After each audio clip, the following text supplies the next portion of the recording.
Vous écoutez Bretagne 5, il est 8h18. Bretagne 5, l'invité de la matinale. Et notre invité ce matin, invité politique, est Marielle Lemaître, candidate du Nouveau Front Populaire au second tour des législatives dans la 5e circonscription des Côtes-d'Armor, la circonscription de Lannion-Paimpol. Bonjour et merci d'être avec nous ce matin. Bonjour Stéphane. Alors, on va parler évidemment de politique. La dernière ligne droite, 2 jours avant le verdict des urnes.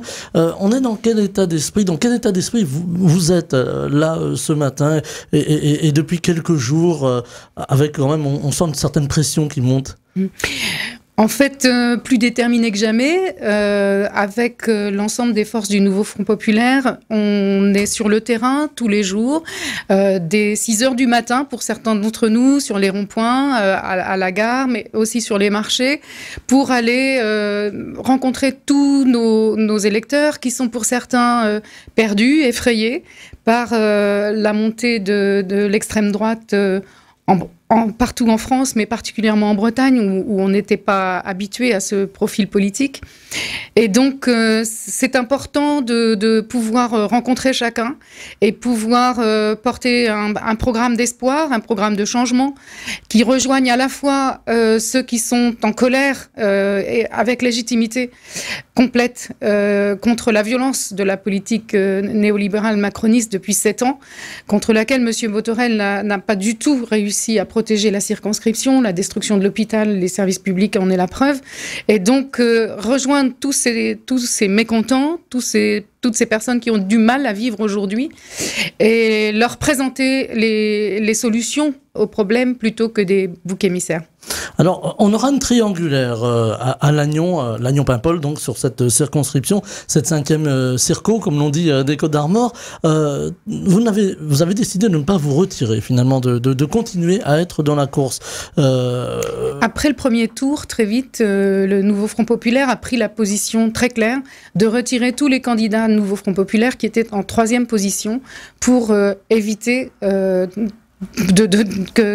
risque d'un député RN à l'Assemblée nationale. Aujourd'hui, donc moi j'étais 2e, je suis 2e. C'est la raison pour laquelle je suis toujours là pour opposer au programme macroniste que propose Monsieur Botorel, un programme de rupture et de changement. Alors, programme de rupture, programme de changement, il y a une attente des Français. Vous le disiez tout à l'heure, il y a une grande colère. On a vu les Français, on a vu les Bretons, effectivement, voter pour le Rassemblement national avec le risque quand même d'une forte participation du Rassemblement national à l'Assemblée nationale, avec les projections qui sont déjà... Alors, on ne va pas agonir nos auditeurs, nos auditrices de chiffres, mais il y a des projections qui donnent quand même le Rassemblement national très présent à l'Assemblée nationale, mais néanmoins sans possibilité d'avoir une majorité absolue. Est-ce que pour vous c'est déjà un premier combat de gagner ? C'est déjà un premier combat de gagner. Et là, au second tour, on a eu 32 députés du Nouveau Front Populaire qui ont été élus dès le premier tour. Nous sommes 330, plus de 330, près de 340 candidats à être maintenus pour le Nouveau Front Populaire pour le second tour. La majorité, c'est 289 députés. On a largement la possibilité de gagner cette majorité à l'Assemblée nationale et faire demain, là, le 8 juillet, une Assemblée nationale républicaine dans l'intérêt de tous les citoyens en votant pour les candidats Nouveau Front Populaire. D'ailleurs, l'ensemble des forces politiques locales appellent à voter pour l'ensemble des forces politiques de gauche, appellent à voter pour les candidats du Nouveau Front Populaire. Alors, le Nouveau Front Populaire pourrait changer la donne. Alors, il y a des craintes, il y a des peurs. On entend, on lit sur les réseaux, il y a la peur de voir arriver Jean-Luc Mélenchon. Alors, il était en interview hier soir chez nos confrères de TF1. Voilà, il s'est montré assez serein sur la question. Mais on peut imaginer demain Jean-Luc Mélenchon, Premier ministre, et on peut imaginer que ce soit difficile au niveau des rapports avec Emmanuel Macron, président de la République ? En effet, je pense que pour l'après-second tour, si nous avons les forces du nouveau Front populaire, la majorité à l'Assemblée nationale, il faudra un Premier ministre qui ait la carrure, l'envergure, la solidité pour porter notre programme de rupture. Et donc, face à Emmanuel Macron, face aussi à une opposition qui restera forte malgré tout, même si nous avons la majorité, nous portons un programme social et écologique que ne défend pas le Rassemblement national. Le Rassemblement national, qui sera l'autre force de l'Assemblée nationale, a un programme anti-écologique et un programme social complètement évaporé. Ils ne savent plus où ils habitent. Ils ont l'impression que là maintenant, enfin, le masque tombe. Le mensonge sur leur programme social est en train de s'effondrer. On dévoile maintenant une réalité. Ils n'ont pas de programme social. Donc nous qui avons ce programme, nous allons devoir avoir quelqu'un qui sera en mesure de faire front populaire, à ces deux opposants, le chef de l'État et une forte majorité. Alors maintenant, moi, je pense qu'il nous faut quelqu'un qui ait cette carrure, qui ait cette sérénité. Je ne pense pas que Jean-Luc Mélenchon soit dans la liste de ceux qui seraient premier ministrables. Nous avons des forces vives dans toutes les forces du nouveau Front populaire et des personnalités qui auront cette qualité, j'en suis certaine. Voilà, le choix restera à faire. Le moment venu est ouvert. La campagne électorale devient de plus en plus tendue avec des intimidations, parfois des agressions. On l'a vu encore avec la porte-parole du gouvernement il y a 2 jours. Comment vous vivez ce climat? Est-ce que vous avez été victime, par exemple, d'intimidation, de pression, comme l'on dit? Non, aucune. Aucune intimidation. Après, des interpellations, oui, sur les marchés. On a vu déjà dès la campagne des européennes des propos, des interpellations, je dirais, agressives, de l'agressivité, décomplexée. Hier soir, j'étais à la réunion publique organisée par Muriel Levrault sur la 4e, et son suppléant, Tanguy Kazumba, est un franco-congolais. Et il disait que depuis le début de la campagne, il subissait des commentaires racistes, et pas seulement en campagne, même simplement dans la rue. La parole se libère, finalement, la violence, je mets les guillemets quand même, qui s'impose, mais se libère. Elle est décomplexée, oui, elle est décomplexée. On entend, c'est comme si le racisme n'était plus vraiment considéré comme un délit, alors que ça l'est. Monsieur Le Boulanger a tenu ici des propos clairement racistes, qui sont complètement indignes du mandat qu'il sollicite. Un mandat républicain, représenter tous les citoyens de sa circonscription. Et parmi les 30% d'électeurs qui lui ont fait confiance au premier tour, je crois que là, il les a complètement humiliés en tenant ces propos ridicules, absurdes, et pour lesquels on pourrait légitimement déposer plainte. Alors Jean-Yves Le Boulanger, je le précise pour nos auditeurs qui n'étaient peut-être pas à l'écoute, le 18 juin s'est exprimé dans le cadre évidemment de l'entretien politique de la matinale comme nous le faisons ce matin, avec des propos effectivement qui ont été relevés par un confrère de Lannion et qui ont fait le tour du web et le buzz, comme l'on dit, autour de ces propos qui ont été considérés comme racistes. Alors il s'est excusé et il est convoqué devant la commission du Rassemblement national. Là c'est pour préciser. On entend beaucoup de choses d'ailleurs sur les candidats du Rassemblement national, autant d'ailleurs que sur les candidats du nouveau Front populaire. Il faut faire le tri parmi les candidats. Il y en a quelques-uns qui ne sont pas recommandables, quel que soit le camp du reste. Au niveau du nouveau Front populaire, oui. Non, je pense que tous les candidats qui ont été investis sont porteurs des valeurs du programme.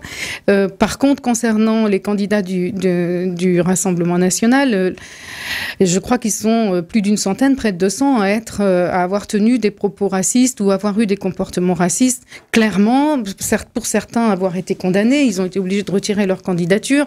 Je peux parler pour la France insoumise. À la France insoumise, personne personne n'a jamais été condamné pour des propos antisémites, personne n'a jamais été condamné pour apologie du terrorisme ou de la violence. Donc, il y a clairement là-dessus une vérité à rétablir.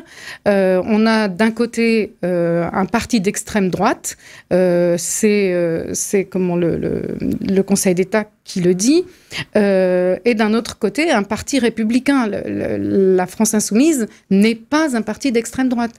Donc, d'extrême gauche. D'extrême gauche, pardon. Oui, et encore moins d'extrême droite, mais certainement pas d'extrême gauche. Voilà. Nous sommes un parti républicain qui défendons des valeurs républicaines avec des personnes qui n'ont jamais été condamnées pour des propos antisémites, racistes ou d'apologie du terrorisme. Alors, il y a quand même un fichier S dans le lot. Est-ce que ça pose problème, justement Il y a beaucoup d'écologistes qui sont fichés S. Voilà, parce qu'on a aujourd'hui une répression des mouvements citoyens qui font qu'à partir du moment où vous conduisez une action pour défendre, par exemple, l'A69, lutter contre le projet d'A69 ou lutter contre le projet de méga-bassine, vous êtes tout de suite fiché S. Si vous êtes actif dans ce mouvement. Donc oui, chez les écologistes aussi, on a beaucoup de fichiers S. Alors, au soir de dimanche, au soir du 7 juillet, il y aura une nouvelle majorité à l'Assemblée nationale. Il va y avoir aussi une grande contestation. On entend les autorités, on entend les services de renseignement qui craignent que la rue s'embrase si d'aventure, par exemple, le Rassemblement national arrivait en tête. Est-ce que c'est quelque chose que vous craignez aussi, la colère populaire ? Ce que j'ai constaté dès le premier samedi, après l'annonce de la dissolution, c'est une grande mobilisation populaire. C'est-à-dire que le nouveau Front populaire, ce sont des partis politiques qui se sont unis et qui ont tenu à gauche dans cette union, à la fois au niveau local et au niveau national, contrairement à l'idée, je suppose, de monsieur Macron, qui avait choisi de complètement bordéliser notre vie politique avec cette dissolution. Il le dit lui-même. C'est en train de lui échapper, finalement. Ce que je voulais dire, c'était que c'était un acte violent, encore un acte violent contre la République. Il a clairement dit, j'ai balancé une grenade dégoupillée dans leurs jambes, dans les nôtres. Voilà le président de la République qu'on a depuis 7 ans. Donc la bordélisation et la violence, l'aggravation de la violence du discours politique, elle est bien de ce côté-là. Ça paraît très clair pour moi de le poser. Et donc pour la suite, on a vu face à ça une mobilisation citoyenne, pacifique, non violente, mais déterminée et forte. Et au-delà même des forces politiques, c'est-à-dire que ce sont les mouvements syndicaux, ce sont les associations de défense des droits de l'homme, ce sont tous ces mouvements citoyens qui se sont mobilisés et qui ne vont pas lâcher cette mobilisation, quoi qu'il arrive dimanche. Cette mobilisation va durer et on continuera à défendre ensemble les valeurs de la République sur tous nos territoires. Ça, c'est certain. Alors, et ça me donne de l'espoir, pas de la peur. Voilà. Juste concernant Emmanuel Macron, il a perdu la main, comme l'on dit, ça lui échappe tout ça. Je pense que à l'issue du vote des européennes, où il a été obligé de constater que de tous côtés s'exprimait un rejet de sa politique, rejet légitime, compréhensible et légitime. Enfin, les Français expriment que non, c'est terminé.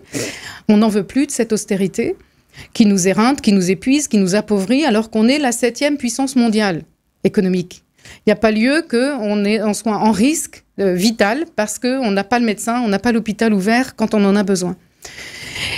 Donc, le rejet de sa politique. Au lendemain de ça, il décide de faire exploser la droite et la gauche pour pouvoir se présenter à nouveau comme le seul capable de faire rempart au Rassemblement national, et ça n'a pas marché. Ça n'a pas marché parce qu'à gauche, on est resté unis et on a une proposition forte pour une politique qui apporte de vraies solutions aux besoins réels des gens aujourd'hui pour que la vie change. Voilà. Donc, il a raté son coup. Donc, maintenant, à nous, chers citoyens, à vous de nous donner le pouvoir pour qu'enfin on change les choses.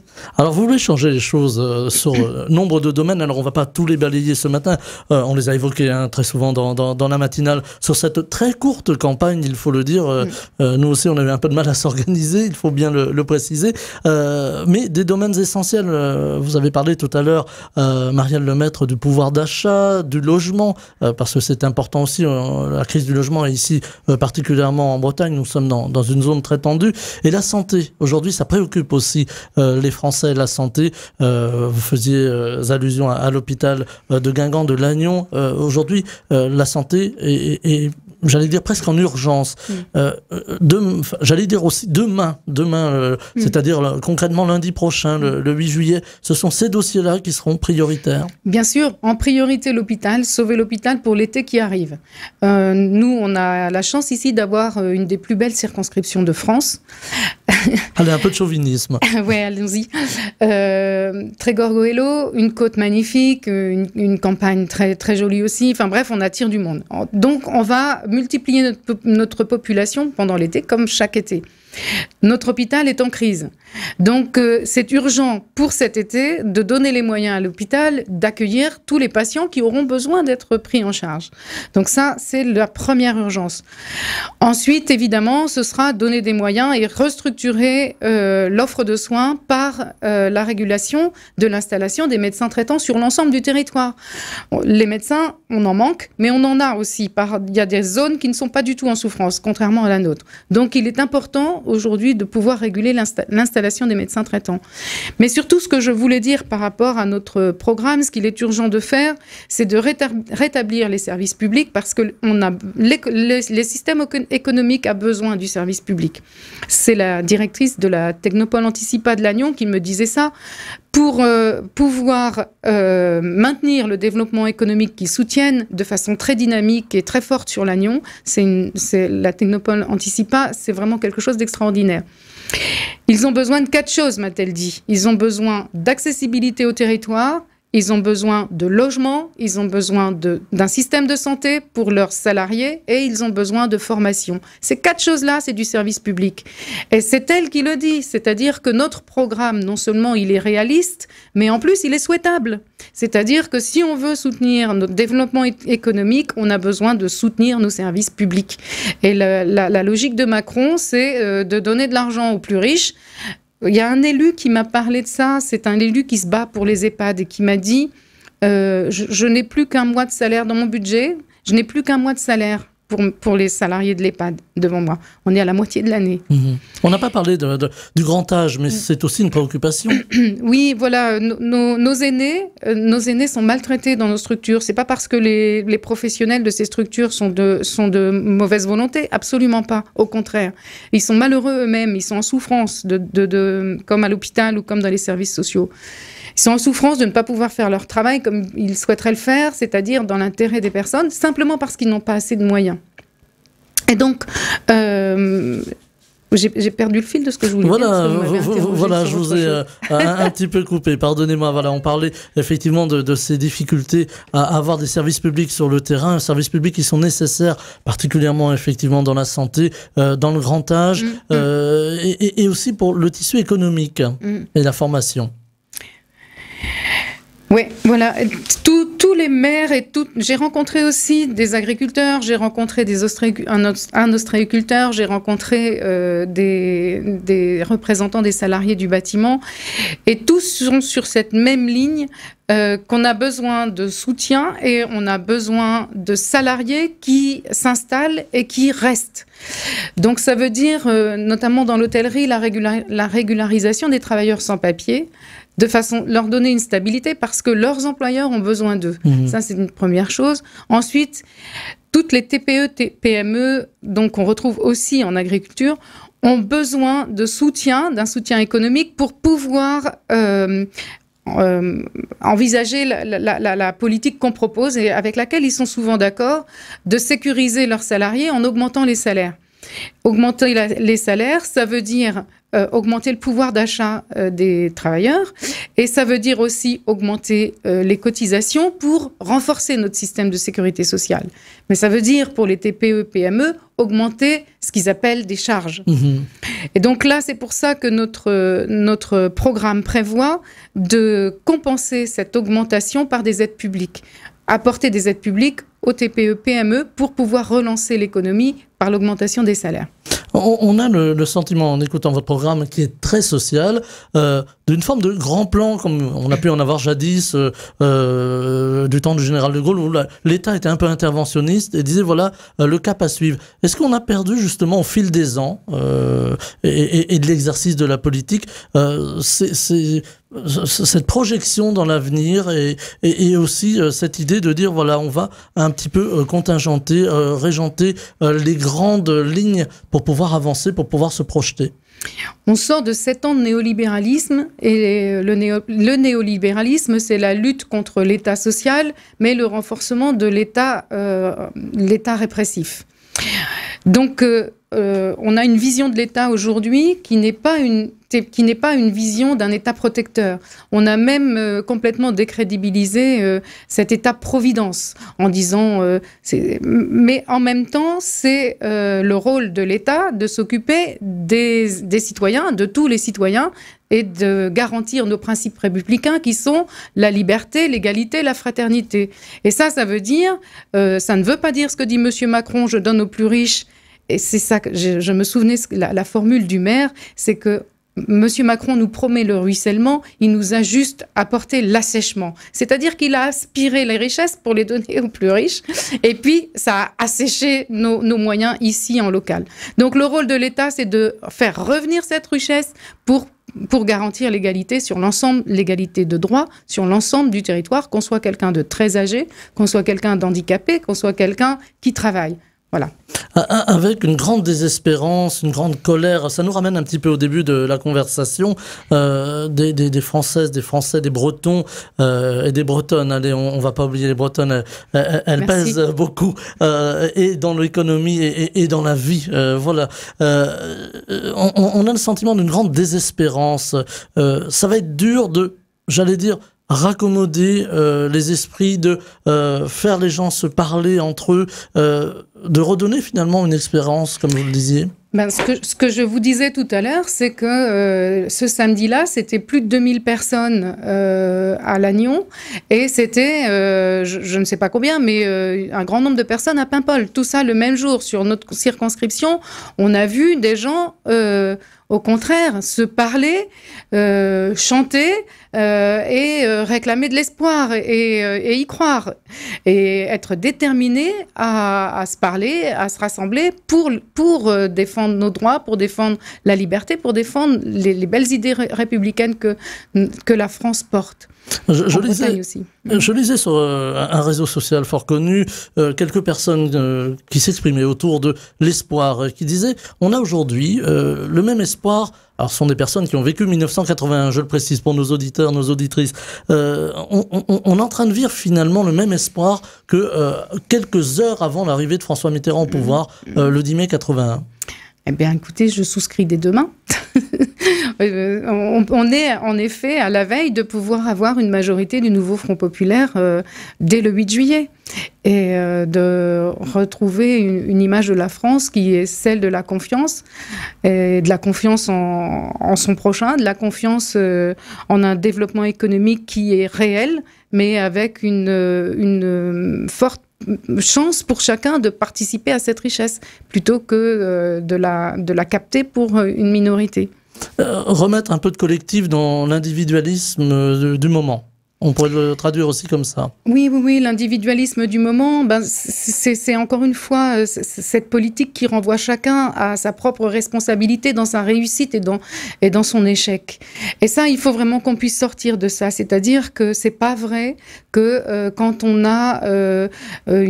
est né avec une cuillère en argent dans la bouche, eh bien, on a les mêmes chances que quelqu'un qui est né dans une famille pauvre et avec peu d'accès à la culture ou à la formation. Donc, il faut rétablir cette égalité des chances parce que ce qui est vrai, c'est que qu'on ait une cuillère en argent dans la bouche ou pas, on est un être humain avec une égale capacité à réussir des choses, de belles choses dans la vie.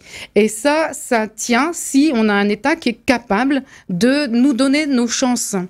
Et donc, on n'est pas tout seul à être responsable de nos échecs ou de nos réussites. On a besoin d'un système social qui nous permette de développer tout notre potentiel, qu'on soit riche ou qu'on soit pauvre.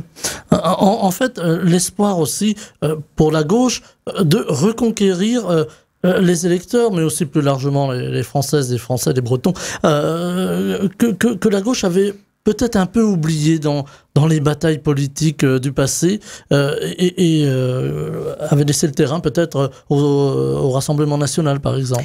Moi, je pense qu'il ne faut pas oublier, ici on est dans un média libre et indépendant, et bravo, et il ne faut pas oublier l'importance des médias dans la mise en exergue, justement, de toutes ces luttes politiciennes qui ont plus relayé les polémiques que les idées. Et donc, on a fini par... Enfin, moi, j'ai été frappée par le nombre de personnes en campagne qui me disaient tous les mêmes, de toute façon, regardez-les, ils sont juste à se bouffer le nez, c'est tout ce qu'ils font. Non, c'est pas vrai. C'est pas vrai du tout, sauf que nos médias, qui appartiennent à une poignée de milliardaires, eh bien, nous ont servi la soupe qu'ils voulaient nous servir. Et au lieu de nous informer, au lieu de communiquer sur les programmes des uns et des autres, sur la réalité des actes des uns et des autres, eh bien, ils ont mis en exergue tel ou tel propos et ils les ont montés en polémique. Ce qui a fait perdre confiance en nos politiques et en leur capacité à mener des programmes dans l'intérêt des citoyens. Nous, on a essayé en tout cas de le faire le mieux possible avec voilà, les moyens d'une petite radio régionale. Mais voilà, on a essayé en tout cas de donner la parole à toutes, à tous, et quelle que soit la sensibilité politique pour s'exprimer autour de la campagne et des programmes, bien entendu. C'est quand même ça le plus important. Sur les médias aujourd'hui, on a entendu des velléités de privatisation du service public. Voilà, on entend beaucoup de choses. Demain, le nouveau Front populaire est majoritaire à l'Assemblée nationale. On enterre ces projets-là? Ben oui, c'est une urgence. On doit absolument protéger nos services d'audiovisuel public, que ce soit la radio, que ce soit la télévision. C'est une urgence démocratique. C'est une urgence pour préserver nos libertés.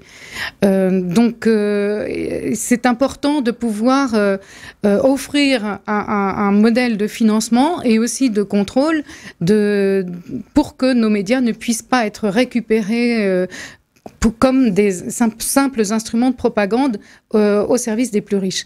Nous devons protéger nos médias parce que c'est une question, et c'est ce qu'on constate aujourd'hui, je pense, c'est une question de garantie de nos libertés et de lutte contre le fascisme. Et d'indépendance aussi face aux pressions, aux fake news. Hein, on en voit beaucoup sur les réseaux. Alors voilà, les vieux médias que sont la télévision, la radio essaient de continuer. C'est ça. En fait, je faisais référence à Hannah Arendt qui le dit elle-même, dans la montée du totalitarisme, il n'y a pas de démocratie sans médias libres et indépendants. Voilà, voilà, on observera au lendemain du 7 juillet. Un dernier mot, la campagne va se terminer. Si vous aviez quelque chose à dire là, aux électrices, aux électeurs qui sont encore indécis, qui disent « bon voilà, je sais pas ». Eh bien, je dirais aux électeurs du Trégor Goëlo que j'ai complètement confiance dans leur sagesse parce qu'ils ont analysé la crise, ils ont pour certains exprimé leur colère, pour d'autres leur peur. Et aujourd'hui, c'est important de faire un choix pour que les choses changent. Et le programme du nouveau Front populaire est le seul à porter ce changement, que ce soit au niveau économique et social. Donc voilà, je fais appel à votre sagesse. Et c'est là-dessus que l'on va se quitter, qu'on referme aussi la campagne électorale sur Bretagne 5, puisque à partir de ce soir minuit, on n'a plus le droit de dire quoi que ce soit. On attendra donc les résultats de dimanche. Marielle Lemaître, candidate du nouveau Front Populaire au second tour des législatives dans la 5e circonscription des Côtes-d'Armor, Lannion-Paimpol. Alors paraît-il la plus belle circonscription. Bon, voilà, il faudra discuter avec vos autres collègues des autres circonscriptions. Était avec nous ce matin. Je vous remercie d'avoir été en direct et je vous souhaite une très belle journée. Merci à vous aussi. Bretagne 5, Stéphane Hamon, le 7-9.